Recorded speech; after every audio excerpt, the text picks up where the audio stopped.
ನಮಸ್ಕಾರ ಸ್ನೇಹಿತರೆ. ಇಂದು ನಾವು ಮೈಸೂರು ಜಿಲ್ಲಾ ನ್ಯಾಯಾಲಯದಲ್ಲಿ ಇರುವ 93 ಹುದ್ದೆಗಳ ನೇಮಕಾತಿ ಬಗ್ಗೆ ಸಂಪೂರ್ಣ ಮಾಹಿತಿಯನ್ನ ತಿಳ್ಕೊಳ್ಳೋಣ. ಸೊ ಒಟ್ಟು ಹುದ್ದೆ ಬಂದ್ಬಿಟ್ಟು 93 ಹುದ್ದೆಗಳಿಗೆ ಅರ್ಜಿಯನ್ನು ಆಹ್ವಾನಿಸಿದ್ದಾರೆ. ಅದರಲ್ಲಿ ಯಾವ್ಯಾವಪ್ಪ ಅಂದ್ರೆ ಸೇವಕರು ಬಂದ್ಬಿಟ್ಟು 73 ಹುದ್ದೆಗಳು, ಆದೇಶ ಜಾರಿಕಾರರು 11 ಹುದ್ದೆಗಳು, ಶೀಘ್ರ ಲಿಪಿಗಾರರು ಗ್ರೇಡ್ 3 4 ಹುದ್ದೆಗಳು, ಬೆರಳಚ್ಚು ನಕಲುಗಾರರು 3.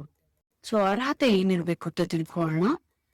ಸೇವಕರು ಮತ್ತು ಆದೇಶ ಜಾರಿಕಾರರು 10ನೇ ತರಗತಿ ಅಥವಾ ತತ್ಸಮಾನವನ್ನ ಹೊಂದಬೇಕು. ಶೀಘ್ರ ಲಿಪಿಗಾರರು ಮತ್ತು ಬೆರಳಚ್ಚು ನಕಲುಗಾರರು 12ನೇ ತರಗತಿ ಜೊತೆಗೆ ಸ್ಟೈನೋಗ್ರಫಿ ಅಥವಾ ಟೈಪಿಂಗ್ ಅರ್ಹತೆಯನ್ನ ಹೊಂದಿರಬೇಕು. ಸೊ ವಯೋಮಿತಿ ಏನಪ್ಪಾ ಅಂದ್ರೆ ಕನಿಷ್ಠ 18 ವರ್ಷ ಆಗಿರ್ಬೇಕು. ಸಾಮಾನ್ಯ ಅಭ್ಯರ್ಥಿಗಳಿಗೆ ಗರಿಷ್ಠ 40 ವರ್ಷದ ಒಳಗೆ ಯಾರು ಇದ್ದಾರೋ ಅವರೆಲ್ಲ ಅರ್ಜಿಯನ್ನ ಸಲ್ಲಿಸಬಹುದು. ಪ್ರವರ್ಗ 2A 2B 3A 3B ಅಭ್ಯರ್ಥಿಗಳಿಗೆ ಗರಿಷ್ಠ 43 ವರ್ಷದವರೆಗೆ ವಿನಾಯಿತಿ ಇದೆ. ಹಾಗೆ SC ST ಪ್ರವರ್ಗ 1 ಅಭ್ಯರ್ಥಿಗಳಿಗೆ ಗರಿಷ್ಠ 45 ವರ್ಷ. ಅರ್ಜಿ ಪ್ರಾರಂಭ ಮತ್ತು ಕೊನೆ ಇದೆ. ಆನ್ಲೈನ್ ಅಲ್ಲಿ ನೀವು ನಿಮ್ಮ ಅರ್ಜಿಯನ್ನು ಸಲ್ಲಿಸೋಕೆ ಪ್ರಾರಂಭ ಆಲ್ರೆಡಿ ಆಗಿದೆ. 28 ಏಪ್ರಿಲ್ 2026 ಇಂದ ಸ್ಟಾರ್ಟ್ ಆಗಿದೆ. ಅರ್ಜಿ ಸಲ್ಲಿಸಲು ಕೊನೆ ದಿನ ಬಂದ್ಬಿಟ್ಟು 31st May 2026 ರಾತ್ರಿ 11:59 ವರೆಗೆ ಟೈಮ್. ಆಮೇಲೆ ಅರ್ಜಿ ಶುಲ್ಕ ಪಾವತಿ ಕೊನೆ ದಿನ ಯಾವತ್ತಪ್ಪ ಅಂದ್ರೆ 2nd June 2026. ಸೊ ವೇತನ ಏನ್ ಸಿಗುತ್ತೆ ನೋಡೋಣ. ಇದರಲ್ಲಿ ಸೆಲೆಕ್ಟ್ ಆದವ್ರಿಗೆ ಬೆರಳಚ್ಚು ನಕಲುಗಾರರು 34,100 67,600 ತನಕ ಇದೆ. ಆದೇಶ ಜಾರಿಗಾರರು 31,775 61,100 ಸೇವಕರು 27,000 46,675.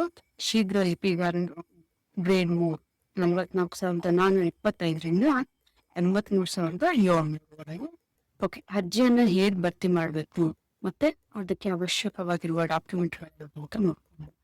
ಫಸ್ಟು ಅರ್ಜಿಯನ್ನ ಅಪ್ಲೈ ಮಾಡೋಕ್ಕಿಂತ ಮುಂಚೆ ನಿಮ್ ಹತ್ರ SLC ಅಥವಾ PUC marks card, scan copy ಇರ್ಬೇಕು, ಸಾಫ್ಟ್ ಕಾಪಿ ಇರ್ಬೇಕು, ಮತ್ತೆ ಭಾವಚಿತ್ರ, ಸಹಿ ಇರ್ಬೇಕು, ಆಧಾರ್, ಬ್ಯಾಂಕ್ ಮಾಹಿತಿ ಸಹ ಇರ್ಬೇಕು. ಸೊ ಈಗ ಹೇಗೆ ಅರ್ಜಿಯನ್ನ ಅಪ್ಲೈ ಮಾಡಬಹುದು ಆನ್ಲೈನ್ ಅಂತ ತಿಳ್ಕೊಳ್ಳಿ. ಸೊ ನೀವು ಮೊಬೈಲ್ ಯೂಸ್ ಮಾಡ್ತಿದ್ರೆ ಮೊಬೈಲು ಅಥವಾ ಲ್ಯಾಪ್ಟಾಪ್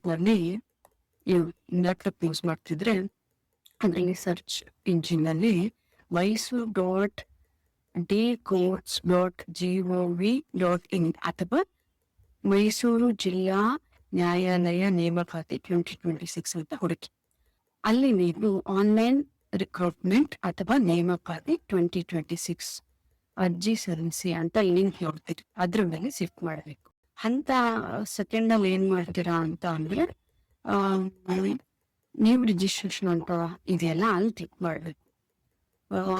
ಅಲ್ಲಿ ನಿಮ್ ಹೆಸರು, ನಿಮ್ ಡೇಟ್ ಆಫ್ ಬರ್ತ್ ಮತ್ತೆ ನಿಮ್ ಸರಿಯಾದ ಮೊಬೈಲ್ ನಂಬರು ಅನ್ನ ಹಾಕ್ಲಿಕ್ಕೆ ಪ್ಲಸ್ ಪಾಸ್ವರ್ಡ್ ಅನ್ನು ಸಹ ಕ್ರಿಯೇಟ್ ಮಾಡ್ಬೇಕು. ನೆಕ್ಸ್ಟ್ ನಿಮಗೆ OTP ಬಂದಿರುತ್ತೆ, ಅದನ್ನ ಭರ್ತಿ ಮಾಡಬೇಡಿ. ರಿಜಿಸ್ಟರ್ ಆದ್ರ ಮೇಲೆ ಮತ್ತೆ ಲಾಗಿನ್ ಅಂತ 3 ಲಾಗಿನ್ ಆದ ನಂತರ ನೀವು ನೋಡ್ತೀರಾ ಮೈಸೂರು ಡಿಸ್ಟ್ರಿಕ್ಟ್ ಕೋರ್ಟ್ ರಿಕ್ರೂಟ್ಮೆಂಟ್ 2026 ಅಧಿಸೂಚನೆ.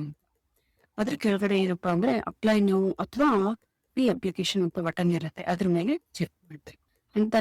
ಇಲ್ಲಿ ಏನಪ್ಪಾ ಅಂದ್ರೆ ಇಲ್ಲಿ ಅಭ್ಯರ್ಥಿಗೆ ಬೇಕಾದಂತ ಎಲ್ಲ ವಿಭಾಗಗಳಿದೆ. ವೈಯಕ್ತಿಕ ವಿವರ ಲೈಕ್ ಹೆಸರು, ವಯಸ್ಸು, ಶೈಕ್ಷಣಿಕ ವಿವರ, ಆಮೇಲೆ ಸಂಪರ್ಕ ಮಾಹಿತಿ, like present and permanent address ಬರೀಬೇಕು. ಮತ್ತೆ ಸ್ಟೈಲು ಅಥವಾ ಟೈಪಿಂಗ್ ಹಾಕಿದ್ರೆ ಅದನ್ನ ಸಹ ಮೆನ್ಷನ್. ನಿಗದಿತ ಅರ್ಜಿ ಶುಲ್ಕದ ವಿವರವನ್ನು ತಿಳ್ಕೊಳ್ಳೋಣ.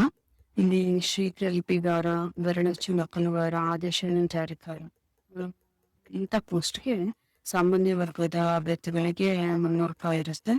ಪ್ರವರ್ಗ 2A 2B 3A 3B ಅಭ್ಯರ್ಥಿಗಳಿಗೆ 150 ಇರುತ್ತೆ. SC ST ಪ್ರವರ್ಗ 1 ಅಂಗವಿಕಲ ಅಭ್ಯರ್ಥಿಗಳಿಗೆ ಶುಲ್ಕ ಇರೋದಿಲ್ಲ.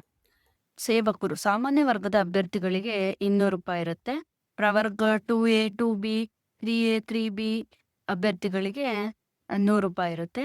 SC ST ಪ್ರವರ್ಗ 1 ಅಂಗವಿಕಲ ಅಭ್ಯರ್ಥಿಗಳಿಗೆ ಶುಲ್ಕ ಇರೋದಿಲ್ಲ.